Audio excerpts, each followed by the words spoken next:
In the mid-19th century, a land far away from the Western world was churning with discontent. This was India, a jewel in the crown of the British Empire, a land rich in resources and culture. Yet beneath the surface of this glittering jewel, a storm was brewing, a storm that would change the course of Indian history forever. This was the Revolt of 1857, a rebellion that shook the very foundations of British rule in India. Picture this. The year is 1857, and the Indian subcontinent is under the firm grip of the British East India Company, a foreign trading corporation that had gradually transformed itself into a political entity, ruling vast swathes of the Indian subcontinent.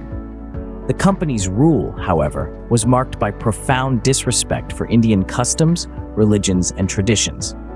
The imposition of British laws, the heavy taxation, the annexation of princely states under the doctrine of lapse, and the forced conversions to Christianity had sown the seeds of resentment among the Indian populace.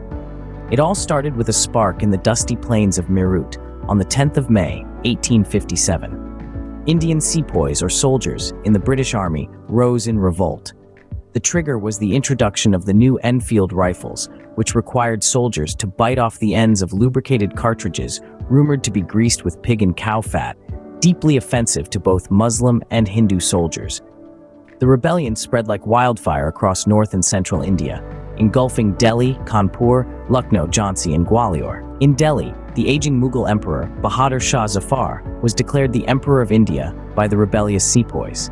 In Kanpur, Nana Sahib led the revolt, while in Lucknow, it was the brave Begum Hazrat Mahal. Farther south, in Jhansi, the valiant Rani Lakshmibai took up arms against the British. The revolt, however, was not a unified movement. It was a patchwork of multiple rebellions, each with its own local causes and leaders. The British, despite being initially taken aback, managed to regain control. By late 1858, the British had largely suppressed the rebellion, using a combination of military force and political maneuvering. The rebellion, though unsuccessful, marked a significant turning point in Indian history. It led to the dissolution of the East India Company, and India was brought directly under the British Crown, marking the beginning of the British Raj. The Revolt of 1857 also sowed the seeds for the nationalistic movements that would eventually lead to India's independence in 1947. So to summarize, the Revolt of 1857 was a watershed moment in Indian history. It was a reaction to the oppressive rule of the British East India Company and was sparked off by the introduction of the new Enfield rifles. The revolt spread across north and central India, but was eventually suppressed by the British.